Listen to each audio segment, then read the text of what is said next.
It was the sort of morning that insists upon silence. The air was thick with Devonshire mist, curling around the bare trees like a cat settling itself for sleep. The snow had fallen in the early hours, a clean, fresh layer that concealed the earth's imperfections beneath its pale hush. But at Willoughby Grange the stillness had an edge to it, sharp and disquieting, like a picture frame hung just slightly askew. The body was discovered at 8:30. It was the gardener who found him, though not by sight, as the fog saw to that, but by the terrible crack of bone upon stone, and then the silence that followed. Lord Ambrose Willoughby, master of the Grange, recluse, widower, and one time member of the East India Company, lay crumpled at the foot of the garden steps, his head resting at an unnatural angle against the last of the frozen crocuses. The police were summoned with brisk efficiency, but found themselves quickly confounded. The steps, though steep, were not perilous. The old man had been in fine health. And most oddly of all, there were no footprints in the snow, none leading to the steps nor away. Only the marks made by the gardener, large and clumsy, pacing back and forth after his discovery. Inspector Lyle, of the local constabulary, declared it a misstep and little more. Slipped on the ice, he told the assembled household over teacups and stiff expressions. Age catches us all eventually. Poor devil, but not all were convinced. Miss Margaret Willoughby, the late lord's niece and only living relation in the house, stood by the hearth that evening and stared not at the fire, but into it. She was a plain woman in her late 30s, her features arranged with care, but without the benefit of beauty. What she possessed in abundance, however, was resolve. It was she who sent the telegram. 3 days later, Hercule Poirot arrived. I confess I found the whole matter rather dreary at first. The countryside dampened one's spirits, and the train journey was an ordeal. Still, Poirot appeared in fine form, sitting opposite me with gloved hands folded precisely over his cane, his moustache waxed to perfection, and his eyes, those sharp, bird-like eyes, scanning the station platform as though murder might present itself among the luggage. "A curious case, Hastings," he murmured, as we climbed into the motor car provided.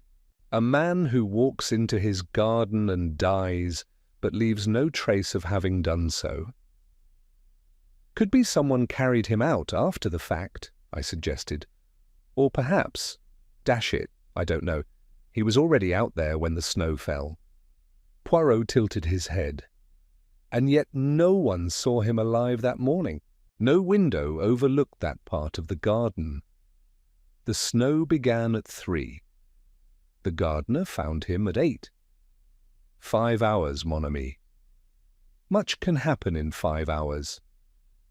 Willoughby Grange was a handsome, if melancholy estate.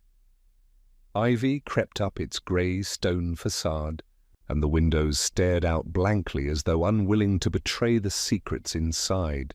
We were met at the door by the housekeeper, a woman of unimpeachable sternness named Mrs. Mapple, whose expression suggested she disapproved of both death and Belgians in equal measure.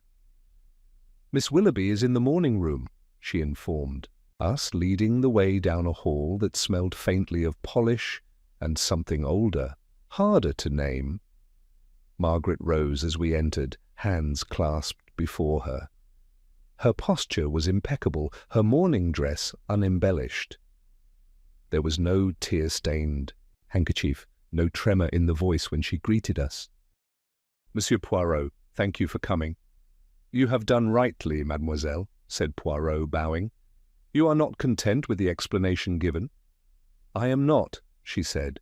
"My uncle was not a careless man, and he never ventured into the garden before breakfast." "Not in winter?" "It wasn't his habit." Poirot inclined his head.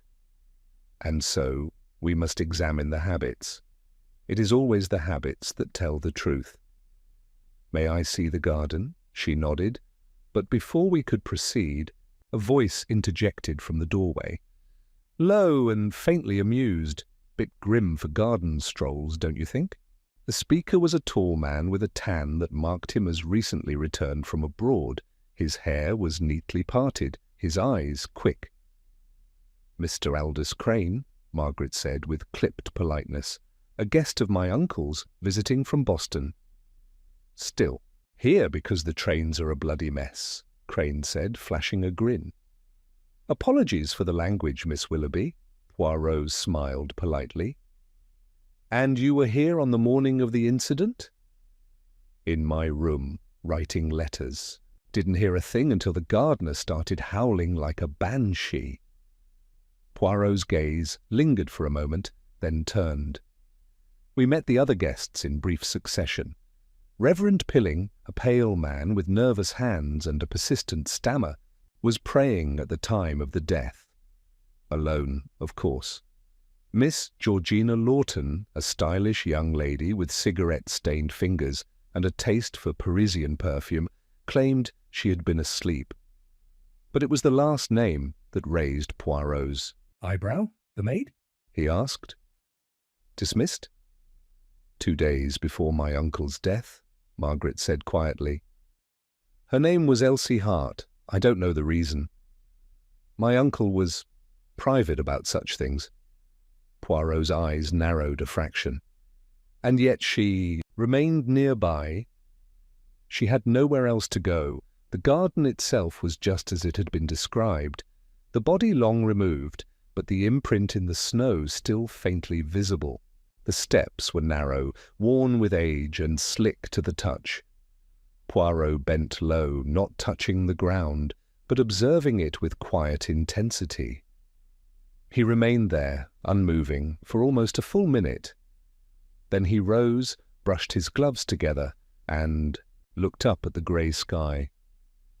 "Tell me, Hastings," he said thoughtfully, "do you recall the old riddle of the room with one locked door, no windows, and a man hanged in the centre, with water beneath him?"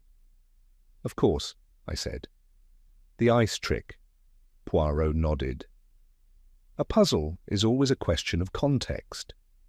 What is removed, what remains, but above all, what one expects to find, and does not.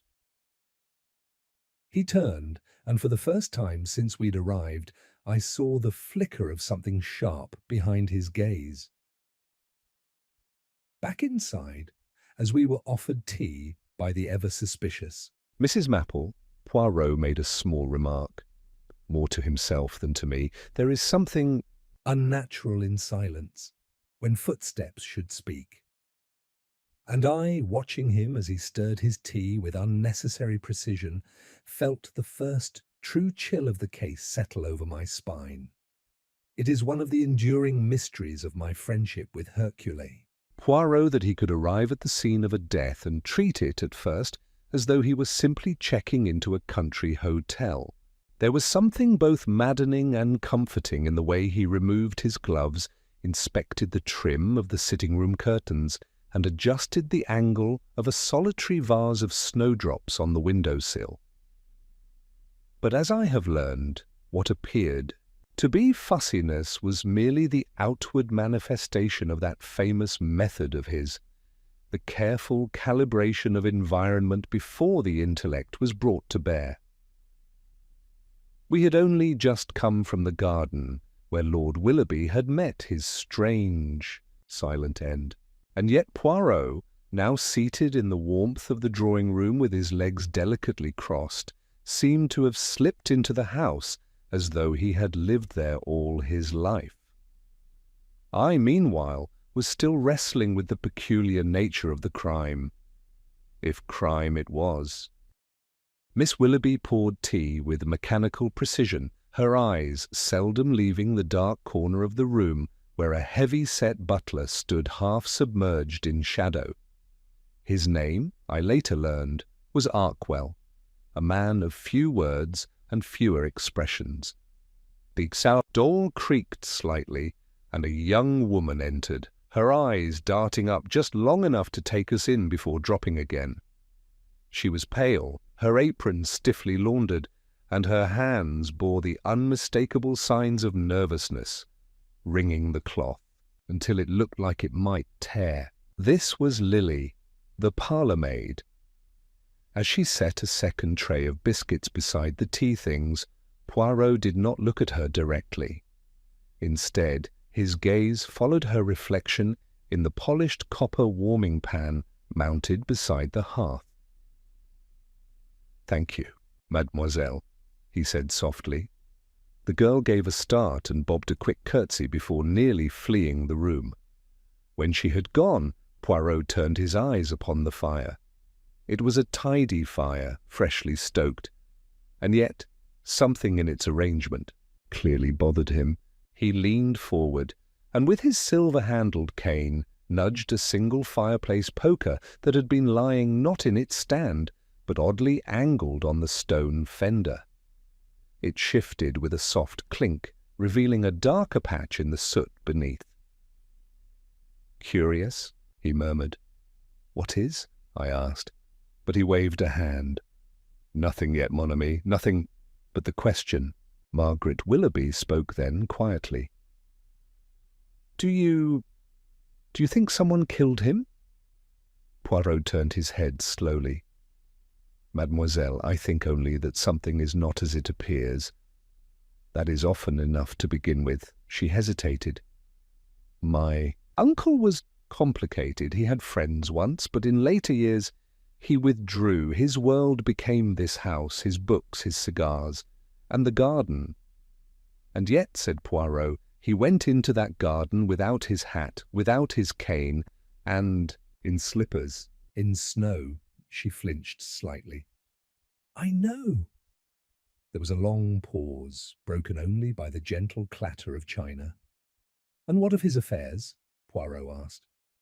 "Was he troubled financially?" Margaret frowned. "Not that I know of.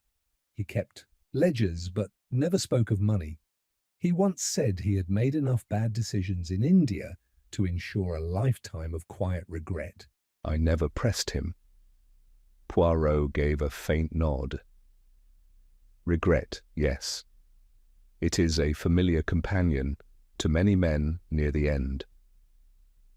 He stood then, his gaze drifting again to the poker by the fire, then to the door, then, quite deliberately, to the butler, who had not moved or spoken since we entered.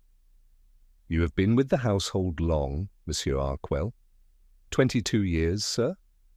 "And on the morning of your master's death?" "I was in the pantry, sir, polishing the silver." Poirot smiled. "A noble pursuit, and yet, forgive me, the silver appears to have suffered somewhat." He gestured delicately toward a nearby tray, where a single spoon bore the unmistakable smear of tarnish. Harquel's lips pressed together, but he said nothing. Poirot did not press. He turned instead to the snow-covered view beyond the window, fingers steepled beneath his chin. "It is most interesting," he said after a time, "how the snow tells tales. It reveals, yes, but also it conceals. A clever accomplice to both honesty and deceit." I blinked. "I don't quite follow." He did not respond. Instead, he drifted toward the French doors that led onto the terrace and peered down. His reflection, neat, orderly, slightly foreign, looked back at him from the glass. "Tell me, Hastings," he said, still not turning, "do you recall the shape of the steps?" "The garden steps. Steep. Curved slightly. There's an old sundial at the top. And the snow?" "Evenly laid, untouched, except by the gardener." "Precisely." He turned then. "But suppose, my friend, that it was not the snow we should study, but the absence of it. That baffled me further, and I said so. But Poirot merely patted my arm. Ah, but you are most helpful, mon ami. You ask the right questions by asking the wrong ones. At that moment, we heard a sharp clatter from the hallway. Poirot moved, at once opening the drawing-room door to find Lily, the maid, crouched on the floor, hastily gathering up a shattered porcelain figurine. Her face was pale, her breath quick. I'm so sorry," she whispered. Poirot stepped forward gently. "It is only an object, mademoiselle. No harm is done." But his eyes were not on the broken porcelain. They were on Arkwell, who stood behind her with a most peculiar expression. It vanished the moment he met Poirot's gaze. Later, as we retired upstairs, I could not help but speak.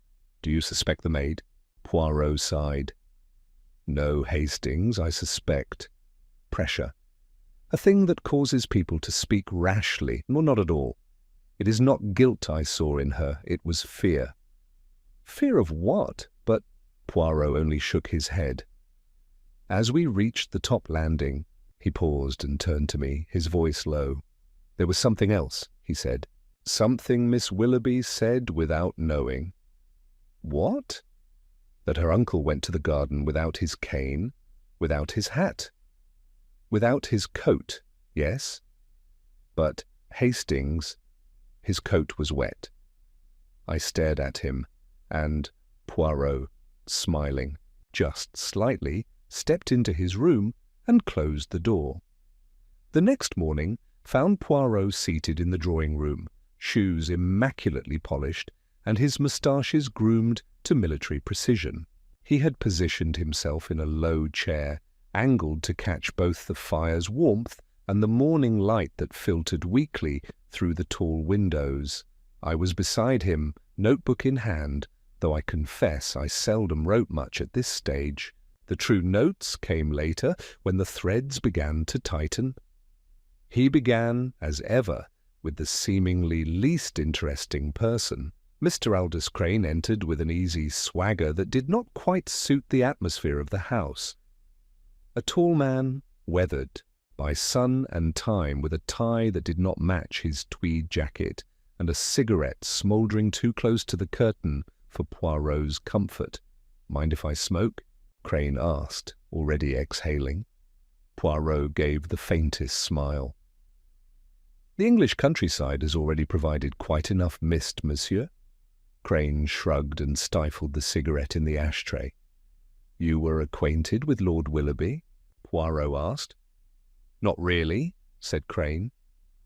"We met in Calcutta years ago. I was passing through. He invited me to the estate last month, said it might do us both good to see a familiar face from the past. And on the morning in question, I was in the study writing letters. Check with the housekeeper if you like. I asked her for stamps at about 11. Poirot inclined his head. "We shall, monsieur. May I ask, do you own a walking stick?" Crane blinked. "A cane? No, never liked the things. Why?" Poirot did not answer directly. He rose and crossed to the sideboard, where he lifted a damp walking stick from a folded towel. It had been discovered that morning, half buried beneath a rosebush near the garden steps. The initials AC were etched faintly into the silver band. Crane gave a dry chuckle. "Well, that's a coincidence." "You are sure it is not yours?" "I'm sure." "Could be anyone's. Albert Cooper, Archibald Clark. Names aren't exactly in short supply." Poirot examined him silently for a moment, then returned the cane to its place. "And your shoes, monsieur? May I see them?" Crane looked briefly, amused, then complied, lifting a boot. It was still lightly caked with mud, damp at the sole. "Interesting," Poirot murmured. "And your letters? Might we see them?" "I posted them yesterday evening. Sorry." He gave a careless smile. "Anything else?" "Non, monsieur, merci." Crane departed with a shrug, and I noted Poirot staring at the cane once more. "The initials trouble you?" I asked. No, said Poirot softly. They please me. They are too convenient. The Reverend Pilling was next, a small, rotund man with watery eyes and an apologetic expression. His clerical collar sat askew, as though even his clothes were embarrassed on his behalf. Poor Lord Willoughby, he murmured as he sat, clutching his hands together. I was with him just the evening prior. We spoke of mortality. Poirot gave a small nod. And on the morning? I was praying, of course, in my room, until the commotion. Poirot tilted his head. And you did not go out at all? Oh, I did fetch wood for the stove in the vestry room, just briefly. And yet, said Poirot with a delicate gesture toward the polished floor, your shoes are quite dry. The vicar flushed. Ah, well, I must have. Perhaps I wiped them thoroughly. I do not doubt it, Poirot replied. But I recall, I interjected, the gardener saying there were no fresh prints on that path at all. The Reverend coughed. Well, perhaps it was earlier than I thought. Perhaps, said Poirot. And the wood? I never brought it. It slipped my mind.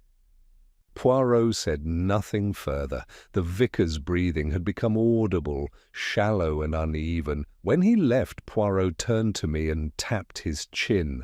A man of the cloth who lies is always interesting, Hastings, especially about something as small as firewood.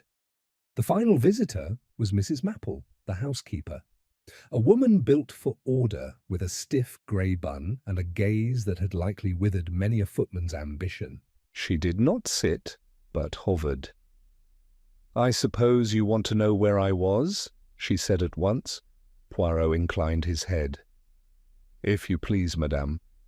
In the linen room, sorting the guest towels. I always do it Mondays. You'll find the record in my ledger. I do not doubt your ledgers are impeccable, Poirot said.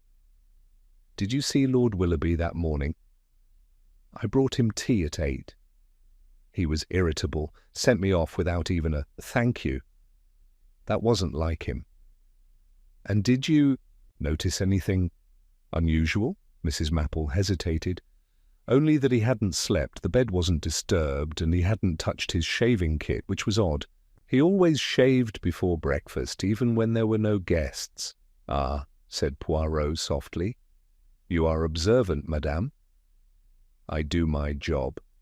Poirot gave a little bow of his head. Did he receive any correspondence that morning? Only one envelope, I think. Hand-delivered, no stamp. I gave it to him with the tea, a cream envelope with no name. And the letter? I didn't read it, sir. But you noticed it. Her mouth tightened. Yes. Poirot rose and thanked her. She hesitated, clearly wanting to add something, but then withdrew in silence. I turned to Poirot. That's something, isn't it? A letter with no name? It is more than something, Hastings. It is le commencement. He walked to the fireplace once more, where the poker still sat just out of line with its companions. And yet, he murmured, people speak of time, of prayers, of letters and towels, but no one speaks of the fire, and it is always the fire. That consumes. He fell quiet then, and I knew better than to interrupt. It was only as we stepped into the corridor that we heard a voice from the servants' stairwell, Lily again, speaking in hushed tones to someone unseen. But he said he saw someone, I swear it, she whispered. Then the creak of a floorboard. Silence. Poirot placed a finger to his lips and smiled faintly. And I, feeling the first ripple of something deeper beneath the surface, followed him without a word. The midday snow had dulled to a fine mist, the air thick with the hush that follows sudden death. Poirot, after a brief word with Lily in the corridor, had insisted on revisiting the scene outside the garden doors, where the footprints had so famously led nowhere, and the bushes still bore traces of disturbed snow. He stood now beneath the Frost-fringed trellis, umbrella in hand, his gaze lowered to the flower-bed. Captain Hastings followed, boots crunching delicately behind him. "Curious," murmured Poirot, bending without kneeling. With a pair of silver tweezers, which he produced from some hidden pocket, he plucked something half-buried from the slush near the base of a dormant camellia. A cigarette end? I leaned closer, then wrinkled my nose. "Odd scent. Turkish?" Poirot nodded. "The blend is Murad Extra Superieur, a luxury import, very rare, very distinctive." He wrapped the stub in a handkerchief and deposited it in his coat pocket as delicately as one might handle a relic. "Surely no one would step out in this weather merely to smoke," I said. "Unless they had reason not to be seen, or were in distress," Poirot said softly. He straightened and gazed once more at the view of the garden. "Let us make inquiries, mon ami. Subtle, always, subtle as the falling snow." Miss Georgina Lawton was in the music-room, her long fingers idly coaxing a discordant melody from the piano. She looked up at our approach, her painted lips twisting into a smile that did not quite reach the eyes. "I thought you'd come to me eventually," she said, closing the lid with a soft thud. "Do sit down, or do you prefer to loom?" Poirot gave her a courteous bow. "I rarely loom, mademoiselle. I merely incline." She gave a small laugh, then leaned back against the chaise, legs crossed elegantly. "What do you want to know? Whether I hated him? Whether I killed him?" "Did you?" "Would it be such a tragedy if I had?" I started, but Poirot's expression did not shift. "I merely wish to understand your mourning, mademoiselle." "Easy. I was in my room. Reading. I only came down when Margaret screamed." "And yet," Poirot said, "someone was smoking Turkish cigarettes in the snow this morning, near the very bush beneath which the walking stick was found." Her eyes narrowed. "I'm the only one here who smokes those."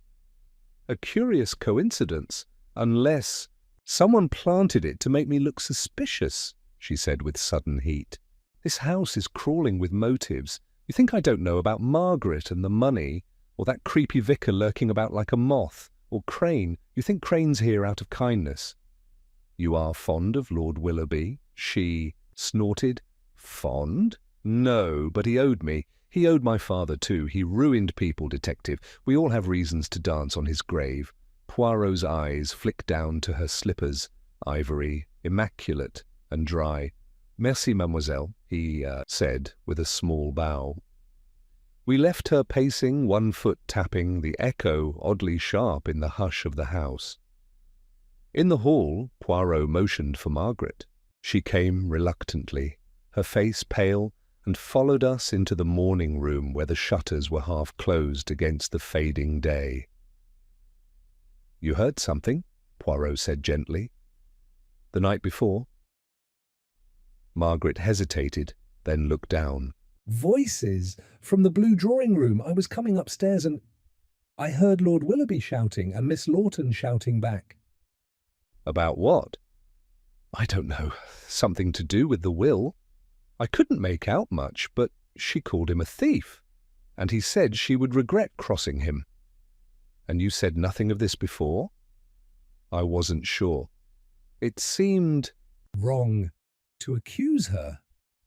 "Ah," said Poirot softly. "And yet you believe she may have lied?" Margaret looked suddenly stricken. "I don't want to believe it, but yes. She's been strange since yesterday. Quiet, but watching everything. She kept asking if anyone had spoken to the police." "Merci, mademoiselle," Poirot said. "You have been most helpful." She left quickly, shoulders drawn, as if weighed down by more than mourning. Poirot did not move for a moment. Then he turned toward the fire, where the armchair still bore a slight impression from its previous occupant. "I should like to see the body again," he said. We returned with the reluctant cooperation of Inspector Rawls, who had arrived late that morning and been soundly neutralized by Poirot's reputation. Lord Willoughby lay now in one of the rear rooms, cold and untouched since the doctor's brief pronouncement. The dressing-gown, bed of thick burgundy velvet, had been refastened over his shirt and trousers. Poirot studied the hands first. "No sign of a struggle," he murmured. "And yet look, Hastings, the hands are clean, no snow beneath the fingernails." "And his dressing-gown?" I added. Poirot touched the hem delicately. "Dry, quite dry, though he was found in the snow, no?" "Curious." Poirot stood back, hands clasped behind his back. "If one dies in snow," he said softly, "the snow should cling. But this is too tidy." "You think he was moved?" "I think someone desired us to think he died where he was found." "And if so, why?" He said no more, but I recognized the look that came into his eyes, that peculiar stillness of mind and body which always heralded the advance of some private, precise idea. As we left the room, we encountered Lily in the corridor once more. She gave us a nervous curtsy, eyes darting to Poirot. "You heard something, I think?" Poirot said to her kindly. "Earlier, on the back stairs." She bit her lip. "Only Mr. Crane?" "He was arguing with someone on the telephone. Said something about if this gets out, and then he saw me and slammed the door." "And that was after the body was found?" "Oh, yes. Just after." Poirot inclined his head. "Merci, Lily. You are observant." She beamed, then turned quickly away. We continued down the corridor, past the shuttered windows and ancestral portraits, Poirot quiet, fingers tapping the silver handle of his umbrella. And as we reached the bottom of the stairs, he paused and said almost absently, "There is a flaw in the snow, but it is not in the footprints." The air in the manor had grown thick with quiet tensions, the kind not loud enough to name, but sharp enough to feel. Margaret's footsteps had taken on a restless rhythm across the upstairs hallway, and Georgina, when last seen, was seated near the billiards table with an untouched cigarette and a gaze fixed far past the window pane. Poirot, having paced the lower corridor twice in silent reflection, paused at the foot of the staircase. He turned to me, his voice low. "Now we begin to press, not harshly, mon ami, but with the fingers of the mind. It is time to listen for the fraying thread." His first destination was Georgina. She received him not with hostility, but with the look of someone resigned, as if she had long known her past would be summoned to answer. She gestured for him to sit, her voice a notch softer than before. "I knew you'd come back," she said. "People always do when they realize I've been lying." Poirot lifted a brow. "Not lying, perhaps? Omitting? There is a difference, mademoiselle." She didn't smile. "It was Charles," she said abruptly. "Lord Willoughby's son, that's what this is about, isn't it?" "I do not know what this is about yet," Poirot said mildly. "But I should like to hear about Charles." Her hand drifted to her lap, fingers folding tight. "We were to be married, not that the old man approved. Lord Willoughby cut him off after some argument I never understood. Charles vanished a week later, said he was going abroad, but he never wrote, never returned." Poirot tilted his head. "You believe something happened to him?" "I don't know," she said hoarsely. "But Lord Willoughby didn't just lose a son, he silenced one. I stopped asking questions after that. You see, he let me stay here even after the engagement collapsed. It was a sort of bargain." "A bargain?" He knew I had. Letters from Charles. Letters that suggested he meant to contest something. The will, perhaps. And I knew Lord Willoughby feared scandal. Poirot studied her a moment longer, then stood. "Merci, mademoiselle. You have given me much to reflect upon." In the hallway, Poirot paused at the first-floor landing. "We found," Margaret pacing again, her face pale, thumb working at a handkerchief's hem as if unravelling something private. "May I ask," he said gently, "why you are troubled, mademoiselle?" She blinked, startled, and then with a fragile smile said, "It's the waiting and the silence. It's loud, somehow." Poirot bowed slightly. "One more question, if I may. Did Lord Willoughby ever speak of altering his will?" She hesitated, then nodded. "Yes. He wrote to his solicitor, Mr. Perrot, in London, only last week. Said he had something urgent to update. But if he did it, no one's mentioned." Poirot's eyes gleamed. "And the original copy?" "In the drawer of his desk. At least it was." I looked this morning. It's gone." We exchanged glances. Poirot's gaze drifted to the far end of the corridor. "Curious," he said. "One does not remove a will unless it is inconvenient."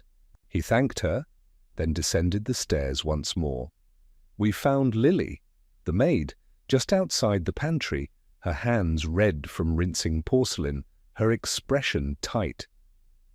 "Miss Lily," Poirot said, "you were dismissed recently, were you not?" "And then rehired?" Her hand stilled. "I wasn't going to say anything, sir. I need the position." "Say it anyway."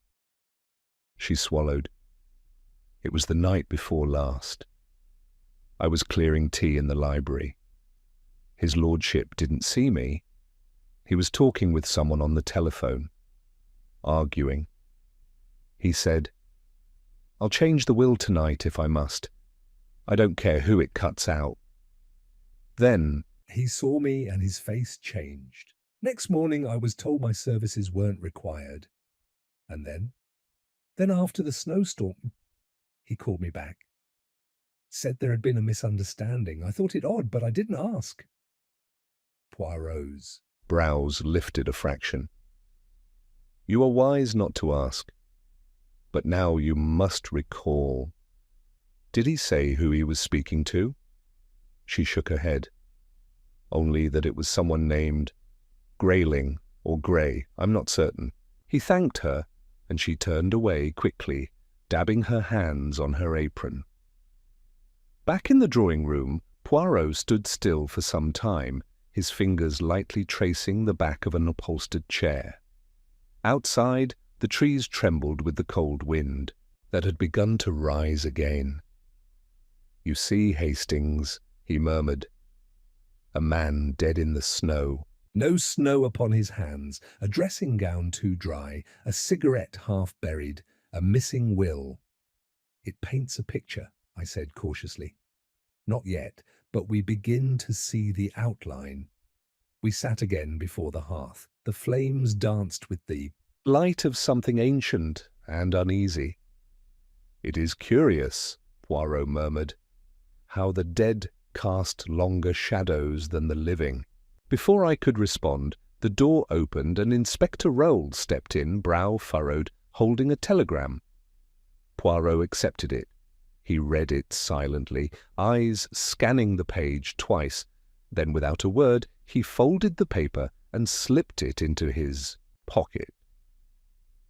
He looked toward the fire as though something in its flicker had answered a question only he had asked. The telegram Poirot received remained unopened on the table for nearly a quarter of an hour, untouched, ignored, almost theatrical, in its refusal to be read. Poirot's gaze, however, never left it. It was as if the message, known or not, had begun to shape his thoughts already. "I wonder," he said at last, "how often one sends a message not to inform, but to provoke." His fingers finally unfolded the slip with a delicate precision. He scanned it once, slowly, his expression inscrutable. Then he folded it again with great care and tucked it into his breast pocket. "Come, Hastings," he said quietly. "The drawing-room is too calm. That is always suspicious." I followed him, more uneasy than I cared to admit. A storm was building, not in the weather, but within the walls. The fire in the hearth had burned low, giving off more glow than heat. The embers were red-veined and restless, like nerves beneath skin.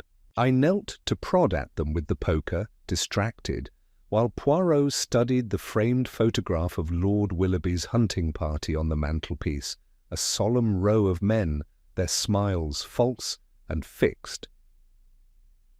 It was then, quite by accident, that I knocked the poker sideways against the brick lip of the grate. A small cascade of ash shifted at the base, and with it something else, the soft scrape of leather, barely audible, yet unmistakable. "What's this?" I muttered, reaching in. From behind the curved grate, tucked into the crook of the fire brick, I drew out a half-burned glove, scorched at the fingertips, curled by heat, but unmistakably fine. Black leather, delicate, expensive. It might have been discarded carelessly, or hidden. Poirot was at my side in an instant. "Mon Dieu," he breathed. "Not all fires are for warmth. Some are for erasure." He turned the glove over with 2 fingers. The lining was of lamb's wool, and the wrist bore a tiny embroidered cross in red silk. A monogram? No, more likely a tailor's mark. But what? Was certain was its size. "This is no man's glove," I said at once. "It's far too small." Poirot did not reply. He turned toward the window where Reverend Pilling stood, hands clasped behind his back, staring into the snow. "Reverend," Poirot called gently, "would you be so kind as to join us?" Pilling approached, blinking mildly, as though roused from reverie. "Does this item belong to you?" Poirot asked, holding the glove up to the light.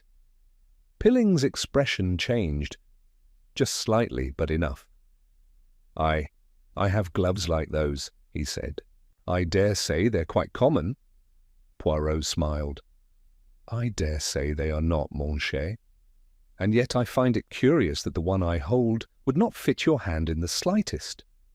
The Reverend flushed. "It must be Margaret's, then, or Georgina's." "Ah," Poirot murmured. "And yet it was hidden, not dropped." He dismissed Pilling with a slight nod.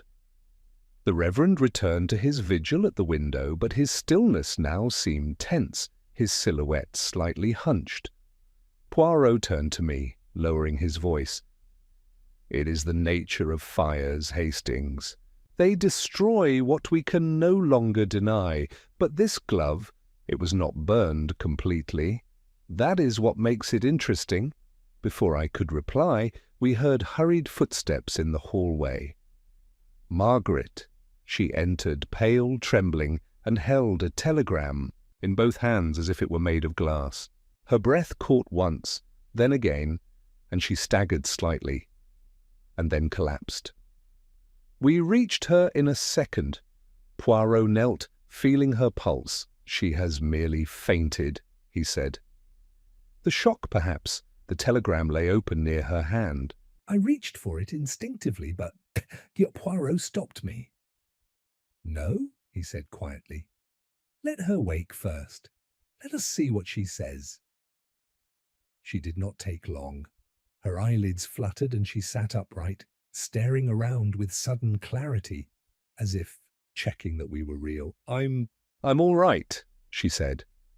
"The telegram, mademoiselle," Poirot said, his tone gentle. "May I?" She looked at it, hesitated, then shook her head. "It's nothing," she whispered. "Just bad family news." "From whom?" She swallowed. "My cousin, in Devon. A fever." Poirot said nothing, but I saw his eyes narrow just slightly.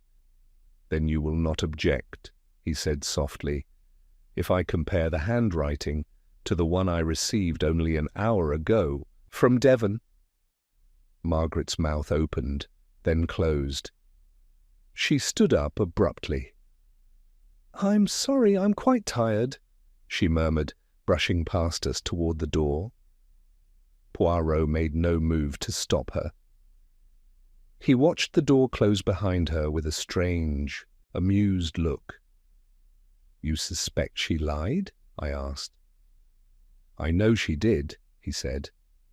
"What I do not yet know is why. But the collapse. Ah, always, Hastings. People do not faint from grief, they faint from fear." He walked slowly to the hearth again and picked up the glove. "We now have a glove too small for the man who admits to owning its pair. A woman too nervous to tell the truth about a message. A will vanished, and a body too dry for the snow." Look back at me, and we must ask, mon ami, who is not who they seem. At that moment there was a knock at the manor door, not hurried, but firm. Rolls entered moments later, carrying a thin parcel. "Special delivery from London," he said. Came via express motor courier from Willoughby's solicitor.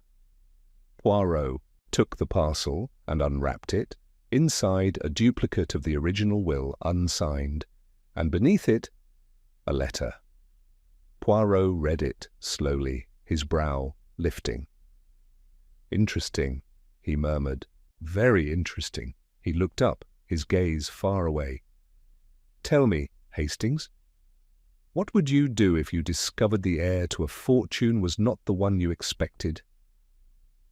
It was nearly dusk when Poirot requested we convene once more in the study, not with the formality of an announcement, but with the quiet decisiveness that brooked no argument. The room, shuttered against the early winter twilight, felt at once too small and too vast. The fire crackled, but the heat seemed insufficient against the chill that had settled not just in the air, but in our nerves. Margaret sat stiffly near, the writing desk, her eyes hollow, and her hands clasped tightly in her lap. Reverend Pilling lingered by the window, his usual composure undermined by the slight twitch at the corner of his mouth. Aldous Crane, or so he was still being called, leaned against the bookshelf, legs crossed, the picture of studied ease. Poirot stood by the hearth, turning the charred glove over in his hand like a talisman. "It is curious," he said, "How many masks a man can wear before he forgets the shape of his own face." Crane raised an eyebrow. "You speak poetically tonight, Monsieur Poirot." Poirot inclined his head. "Only because we have lived through a very theatrical afternoon," stepped away from the fire and reached for a folder on the table, the one Rolls had brought earlier. Inside this envelope was more than a duplicate of the will. There was also a correspondence from Lord Willoughby's solicitor. In it, the good man confirms that his lordship sent instructions to amend his will, removing his previous heirs and naming a sole beneficiary. He let the silence linger before continuing. "That beneficiary, Mademoiselle Margaret." Margaret did not speak, but her hand clutched at the arm of her chair. "The solicitor's office, however," Poirot continued, "never received the signed version. It was meant to be delivered by private courier, but the courier was delayed by snow, and the will vanished." Pilling shifted his weight uncomfortably. Crane lit a cigarette a little too quickly. Poirot walked to the far wall of the study and placed his hand on the carved panel behind the desk. "There is a small groove here, a pressure catch, easily overlooked unless one is meticulous." He pressed, and a square of the panel popped forward with a soft click. From the hidden recess he drew a thick, folded document, the original will, unburned, unsigned, but entirely real, found mere hours ago, hidden by someone who knew this house intimately and did not want it discovered. I leaned forward, stunned. "Then Margaret is the heir?" to everything, Poirot said gently. And so we must ask, who had cause to ensure she did not know? No one replied.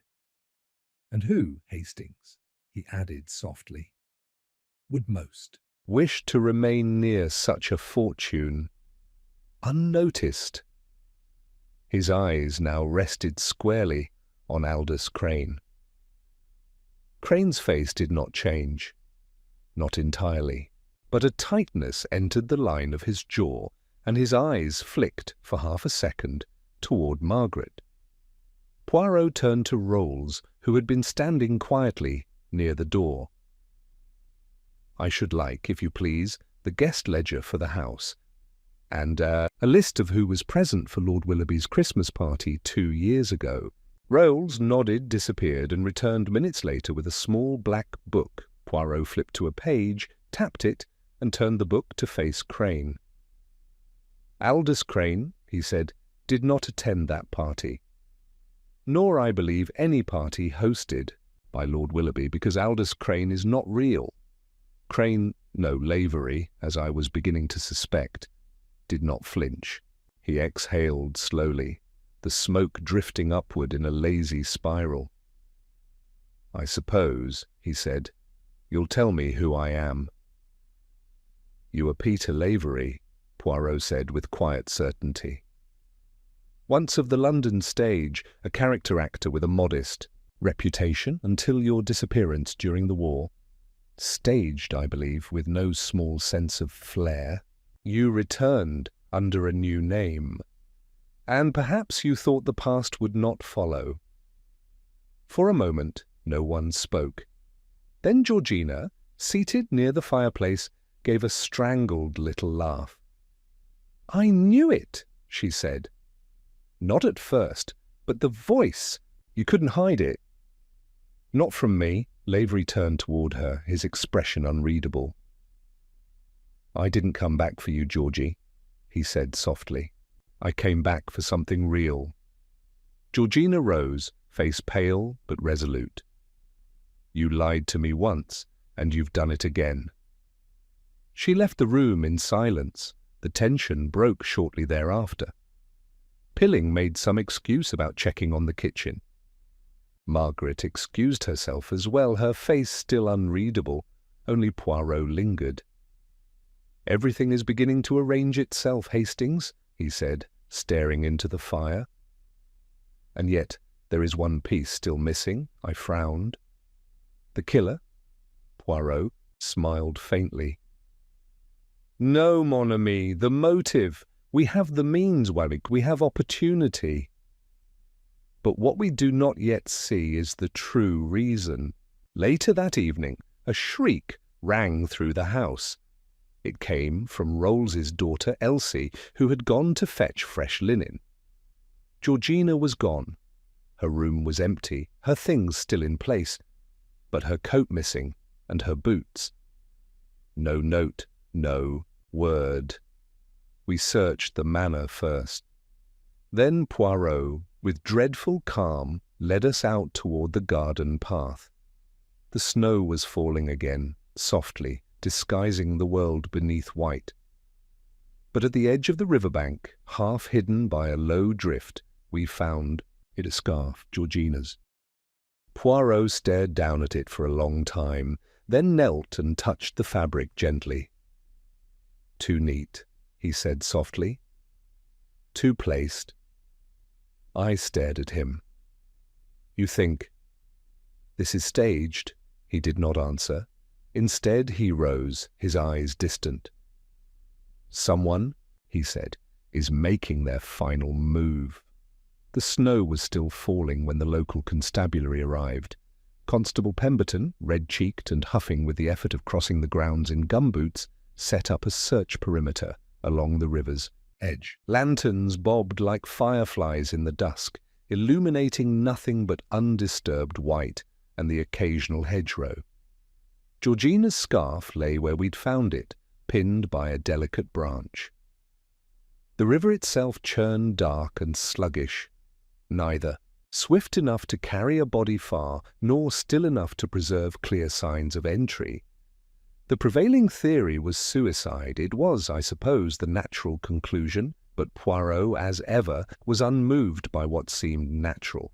He stood with arms folded, beneath his coat, gazing not at the river but at the ground. His expression was calm, even pensive, but I recognized the gleam in his eye. Something had stirred. "Hastings," he said at last, "tell me, when you and Raoul's reached the bank, how deep was the snow?" I blinked. 4, perhaps 5. Inches. It had only just started around dusk, remember? Oui, and yet it is always the timing that matters. He bent slightly, examining the indent where Georgina's scarf had pressed into the snow. "There is no sign of struggle, no footprints but ours. Even had the snow covered her tracks, it could not erase the compression. And yet it is undisturbed. The snow beneath the scarf is flush, too smooth, as though something had been placed here, not dropped." My breath caught. "You think she staged it?" Poirot did not answer immediately. He withdrew the small notebook he kept tucked in his coat and flipped to a sketch. My sketch, hastily drawn at his request the previous evening. The room, the position of Lord Willoughby's body, the angle of the window. This was the study. As we found it. Now observe, mon ami. The fire poker was leaning inward, the chair pushed too far from the desk. And here, he tapped the diagram of the rug, a scuff mark inconsistent with Lord Willoughby's shoes. Someone moved the body. Someone arranged the scene. "But why?" I murmured. "Why would Georgina vanish now?" He turned, slowly, and for the first time I saw in him not just logic, but a flicker of sorrow. "Because she realized something," he said, "and once she did, she feared she had become dangerous to someone." We returned to the manor, leaving the search party to continue in futile circles. The guests had retreated to their rooms. Rolls assured us that supper had been postponed, and Margaret had refused anything to eat. In the drawing-room, Poirot spread the sketch on the table once more, and laid beside it the half-burnt glove, the telegram that had arrived for Margaret, and the newly discovered will. "I told you, Hastings, that people hide more than objects, they hide selves. The actor behind the clergyman's voice, the lover who becomes a stranger, the heiress who did not know she was heiress." He tapped the glove gently. This, too, was a performance. He began moving the items in silence, aligning them like puzzle pieces. The telegram, unopened, Margaret claimed, had no visible date, no stamp. The glove, smaller than Pilling's hand, had residue of wax, as if it had been pressed against a candle at some point. Poirot sniffed it again. "Vanilla," he murmured. "Curious." He turned back to the rug sketch.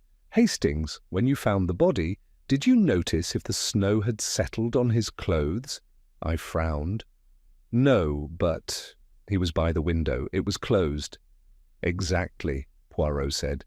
"And the fire was out." Yet his hands were warm. I stared.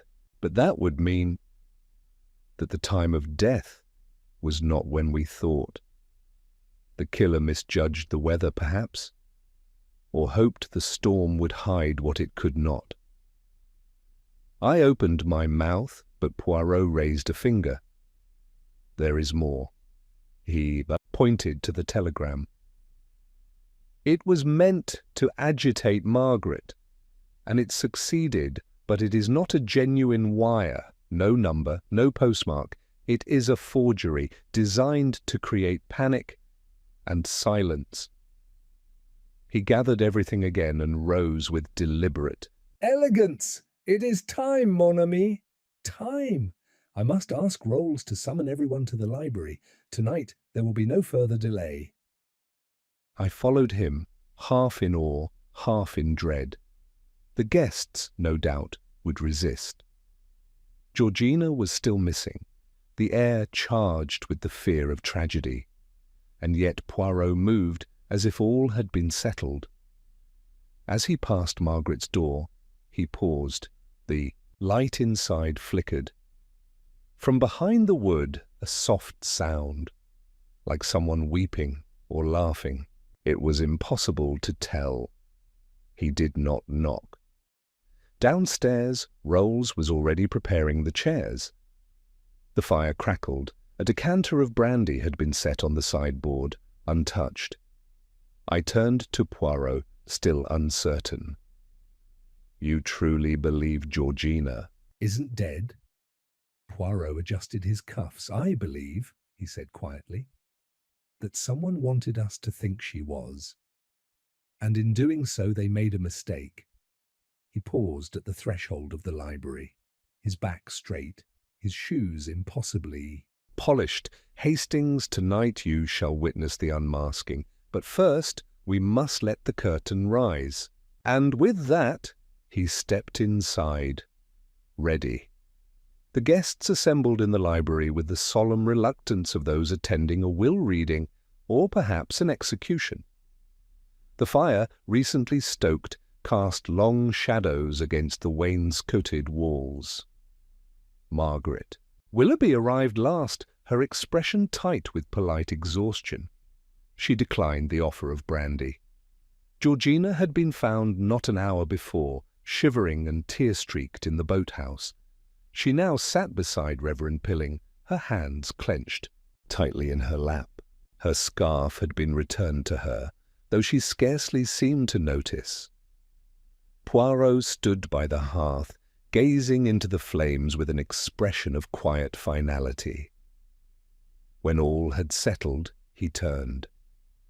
"Mes amis," he said gently, "the moment has come. We are, as they say, at the end of the play. The audience awaits the unmasking." He allowed the silence to stretch, not unkindly, but as a surgeon might pause before making the final incision. There has been, from the beginning, an error of assumption. We were led to believe that Lord Willoughby died outdoors, in the snow, that he fell, or was struck, while crossing the grounds and was found later by the library window. It was a clever illusion. But, like many illusions, it collapsed under scrutiny. He turned to me then. "Hastings, do you recall what I asked you yesterday evening? About the snow?" "Yes." "You said it was not only what we saw, but what we didn't see." "Just so. There were no footprints, none but yours and Mr. Rolls's. That in itself is not damning. But combine it with the position of the body, his head turned unnaturally, the folds of his dressing gown free of snow beneath, and one sees it clearly. The body was moved. There was a sharp inhale. Margaret blinked twice, rapidly. "You mean he was killed inside?" Georgina's voice cracked slightly. Poirot nodded. "He was struck in the study by the fireplace." "The murder weapon was, I believe, what we first took for a clumsy accident, the fallen poker. It had blood on the base, minute traces, but enough." Reverend Pilling clutched his collar. "But who—" "Patience, monsieur," Poirot said. "We must proceed logically, no?" He stepped to the sideboard and withdrew a folded sheet of paper from beneath the decanter. "The will, the true one. This document was hidden, not destroyed, or an odd thing, yes? Why not burn it, as the glove was half burnt? Why conceal it behind a panel? Unless—" He turned slowly toward the group. "Someone feared it might one day be needed, or perhaps feared what it would reveal." Georgina shifted. "The new will, it names Margaret." "Indeed," said Poirot. "It was signed mere days before Lord Willoughby's death. A curious time to change one's testament, n'est-ce pas? And yet no one knew of this amendment, no one save Margaret herself. She was the one who last had access to his study that night, and when the snow began to fall, she saw opportunity. Margaret's expression remained composed, but her fingers gripped the armrest. "That's a serious accusation, Monsieur Poirot," she said. "My uncle loved me. He wanted me cared for. You think I killed him for what I already stood to inherit?" "No, mademoiselle. I believe you feared you would not inherit." He held up the false telegram.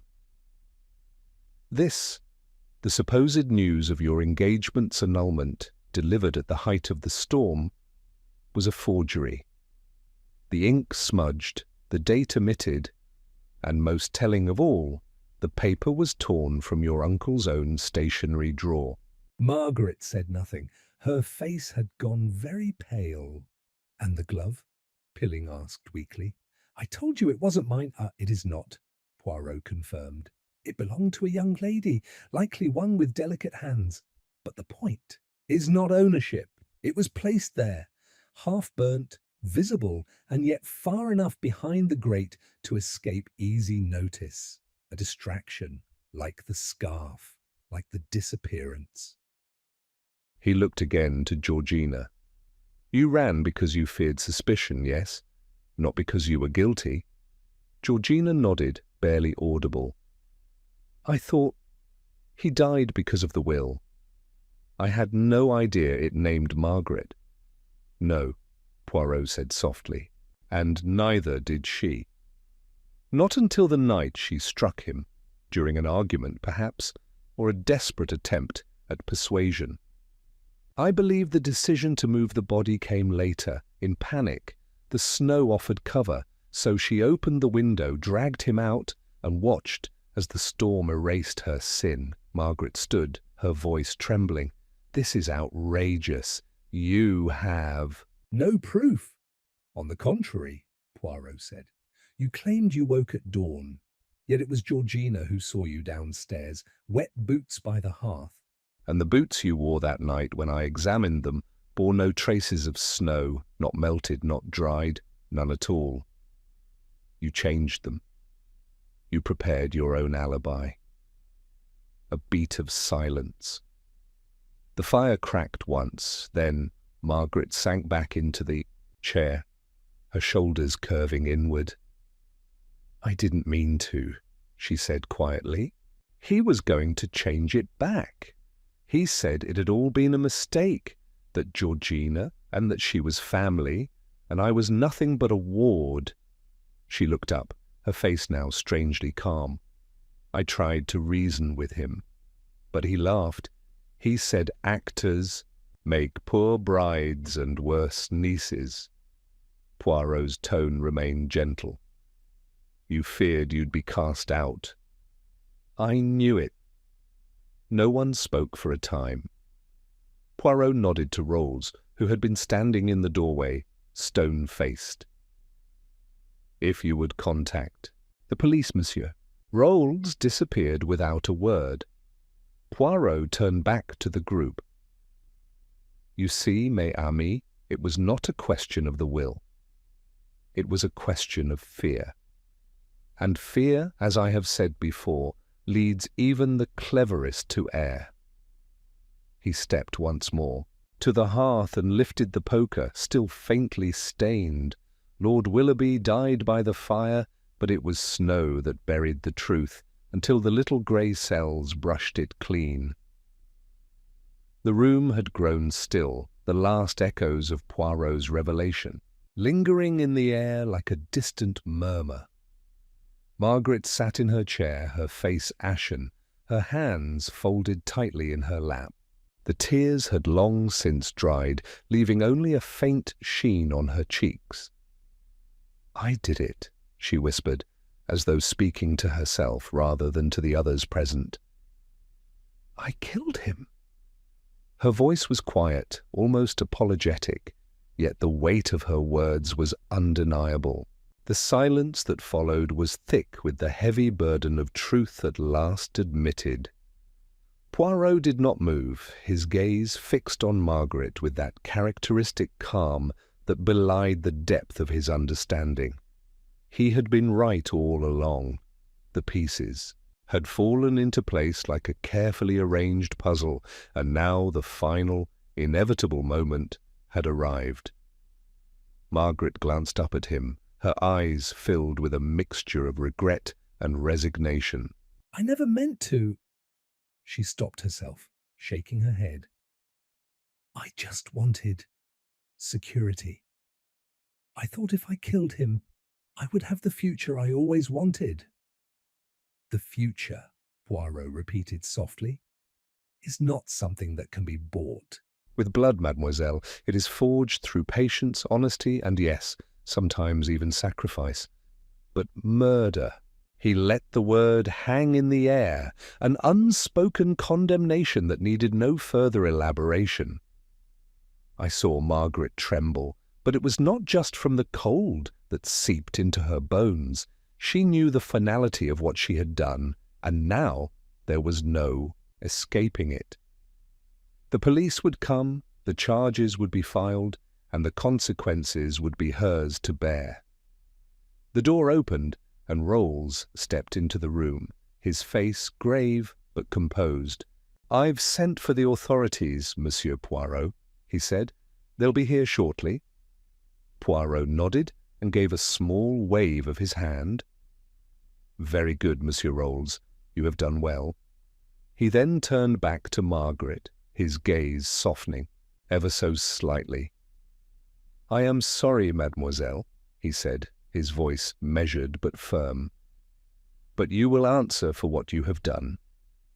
"The law must have its say." Margaret met his gaze for a moment before lowering her eyes to the floor, her hands twisting in her lap. Poirot moved to the fireplace, his eyes reflecting the dancing flames. He spoke without turning to face anyone, as though lost in his own thoughts. "It is curious, Hastings, is it not? How people often build lives upon deceptions. The false fronts, the hidden motives, the silences. Each one a layer, carefully crafted to conceal the truth." I nodded, though I did not fully grasp where he was going with this. I, too, had been caught up in the fog of misdirection. The illusions that Margaret had so carefully built. The telegram, the alibi, the misplaced glove had all been part of the same intricate web. It was only Poirot's steady, unshakable logic that had unravelled it all. "And the snow," Poirot continued, his voice softer now as though speaking to himself. "The snow hides much, you see. It blankets the world in its quiet silence. It does not reveal the truth outright, but it gives those who are careful, those who observe, the chance to see it for what it is." He turned to me, his eyes gleaming with that familiar spark of understanding. "The snow is instructive, mon ami. It does not lie, but it lets others believe they see nothing. It permits them to construct their own fictions while quietly revealing what is real to those who are willing to look closely." I could not help but marvel at Poirot's insight. How often had we mistaken the snow for a mere inconvenience, a backdrop to the tragedy that had unfolded, but in truth, the snow had been the one to expose the murder, to unravel the carefully laid plans. Its very presence had forced Margaret to act, to cover her tracks, and in doing so had left behind the clues that had ultimately led us to the truth. I glanced over at Margaret again. She seemed smaller now, diminished by the weight of her actions. The fierce determination that had characterized her earlier was gone, replaced by an overwhelming sense of defeat. Poirot took a step toward her, his voice now a soft murmur. "Mademoiselle Willoughby, I am sure that in the coldest recesses of your heart you believed you had no choice, that your actions were justified, even noble. But the truth remains, as it always does." Margaret's shoulders sagged. I thought I was doing what I had to, but now I see it was all a lie, and I've ruined everything." There was no response to this. Margaret's confession had stripped away all the pretense, and the truth lay bare before us. There was no room left for excuses, no space for denial. Only the consequences of her actions and the realization that she had lost everything she had hoped to gain. I felt a sudden pang of pity for her, but it was quickly overshadowed by the quiet strength of Poirot's logic. The truth had been revealed, and that was all that mattered now. We remained in silence for a moment longer, the fire crackling softly in the background, before Poirot turned to me and nodded once.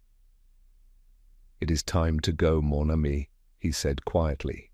"The storm has passed, and there is nothing more to be done here."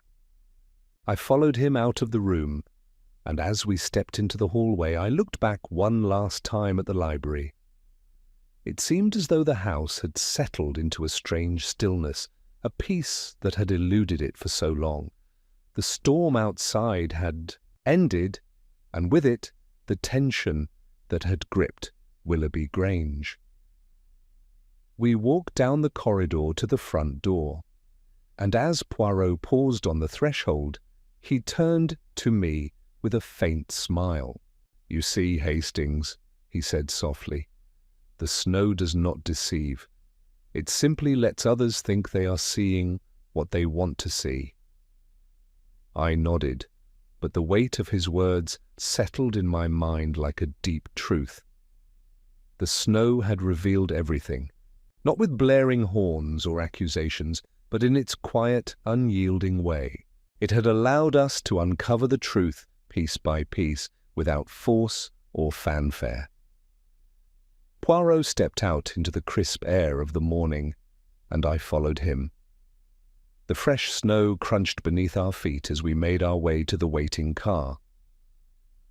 "I suppose it is back to London for us, Hastings," Poirot said, his voice light, but with that certain edge of finality that only he could carry. "There are still mysteries to solve, and the world does not stop turning just because the snow has melted." And with that we left Willoughby Grange behind us, its secrets now laid bare in the quiet silence of the snow, its story finally concluded.